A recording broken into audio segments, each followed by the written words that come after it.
Okay, so now we are still going to continue with trigonometric identities. So this time around, we are going to do the type of calculations where they say show that.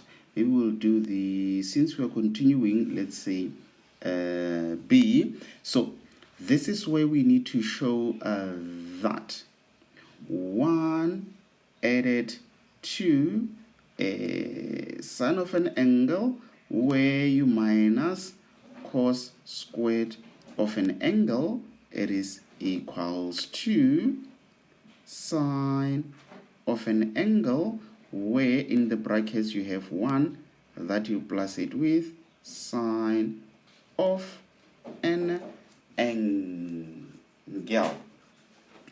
Yes, this is exactly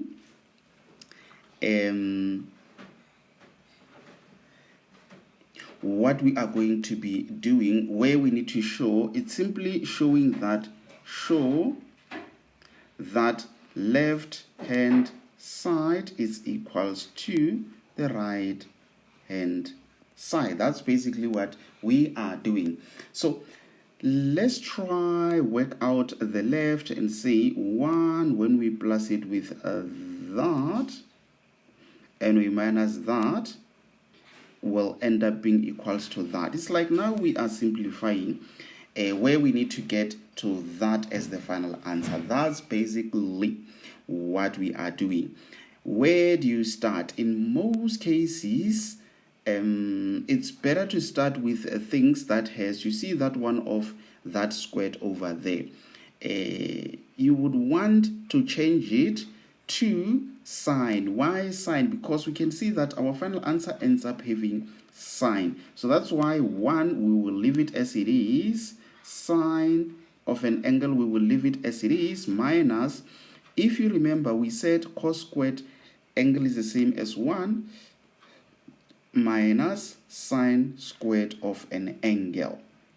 And then now all that we need to do is just to simplify. I think that by that will end up being -1, that by that will end up being positive sine squared of an angle. And definitely 1 minus 1, it will be 0. So we end up having just sine of an angle. Don't know why I did not write it there. Sine of an angle that you plus it with sine squared of an angle, whereby you can take out sine as a common factor, and then you end up having sine of an angle which is equals to 1 plus, here you remain with 1 sine because you took out the other one. Therefore, we can conclude to say indeed the left hand side is equals to the right hand side, bese uqetele, which means it therefore means you are done. So now let's continue and do some more type of problems whereby we now simplify. You can see that we did a simplify, but with that type of a simplification, it's like you were given the final answer, so you know what you are working towards.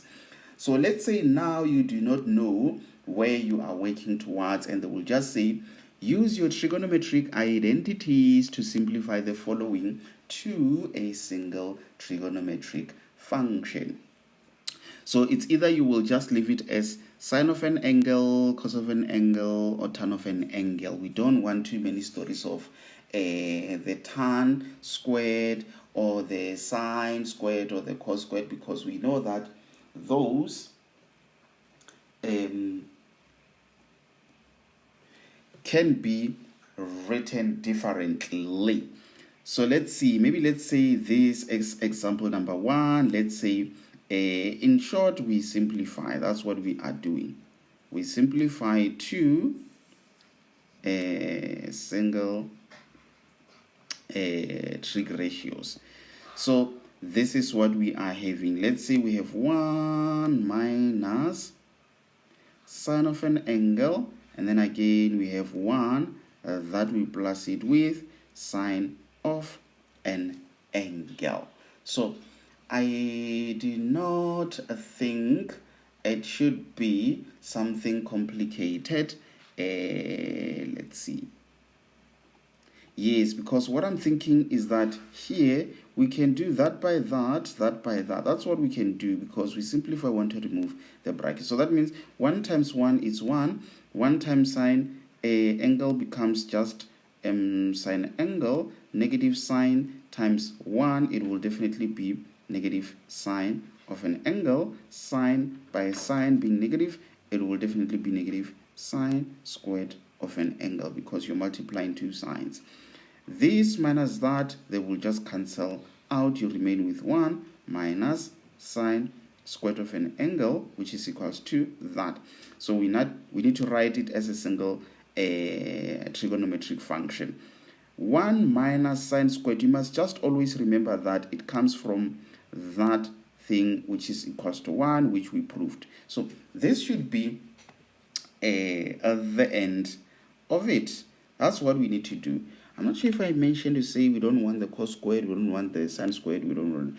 It looks like you are forced to have it as your final answer. So that's how you would simplify all of that.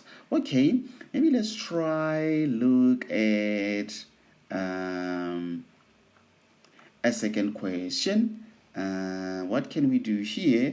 This is what we can do. Cos squared of an angle where we minus 1.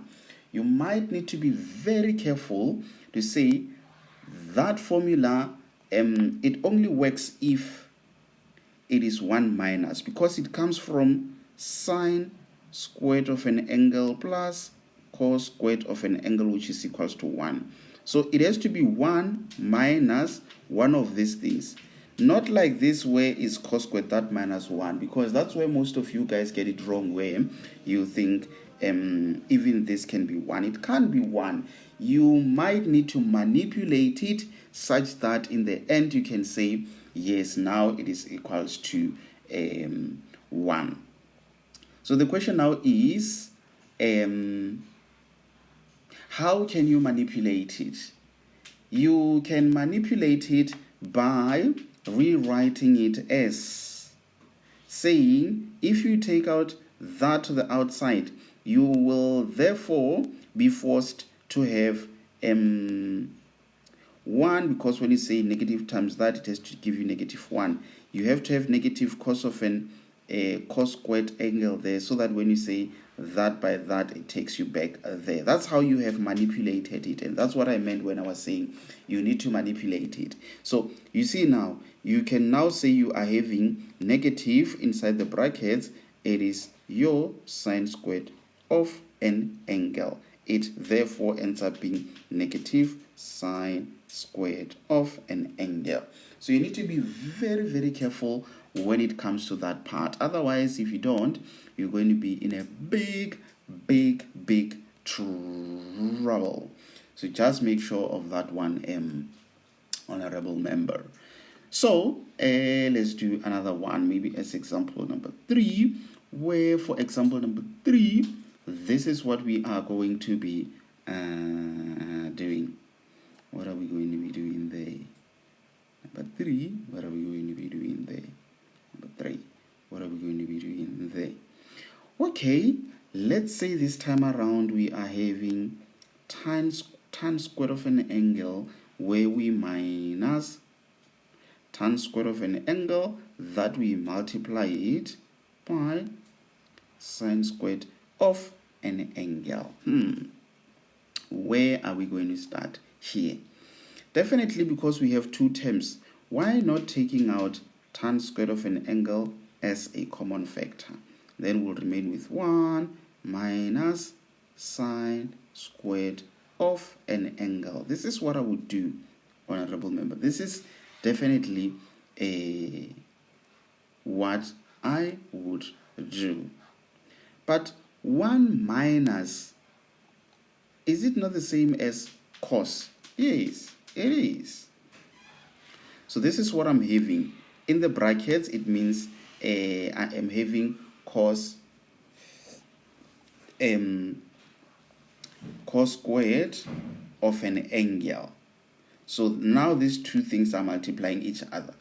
But wait, tan squared of an angle, what we know is that tan is the ratio of sine over cos. So if it is squared, then it means it becomes sine, you even square that one, over cos, you also square that one. So if it was tan to the 3 of an angle, it would still be sine to the 3 theta over cos to the 3 theta. Remember, this thing is now being multiplied with that cos squared of an angle. Definitely, this will cancel with that, and then you end up having just sine squared of an angle.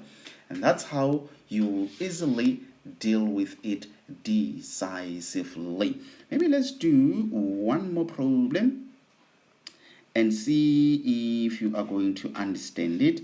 Let us say this time around we are given, let's say, cos of an angle. What do we do with that cos of an angle? Maybe let's plus it with sine of an angle, and lastly let's just square it. Okay, this is what we have just done, whereby what are we going to do there? What are we going to do there?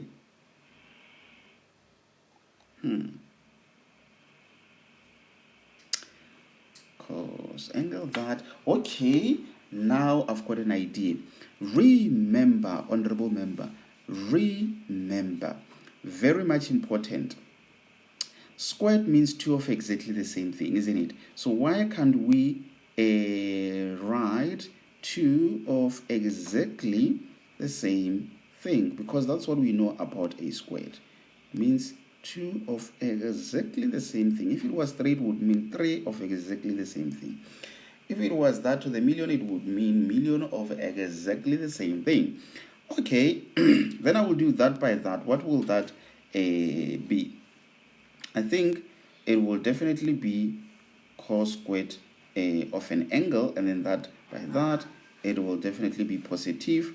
Let's see, cos of an angle that you multiplied with sine of an angle, and then again you will say this times that, it will still be cos of an angle that you multiplied by sine of an angle.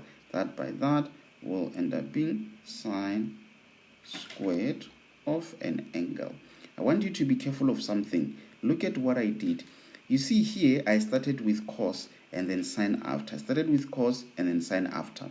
So that means every time when I multiply cos and sine, I will always start with cos. Why? Because alphabetically, letter C comes first, just so that I remain consistent. And then you will see that this is the same as that.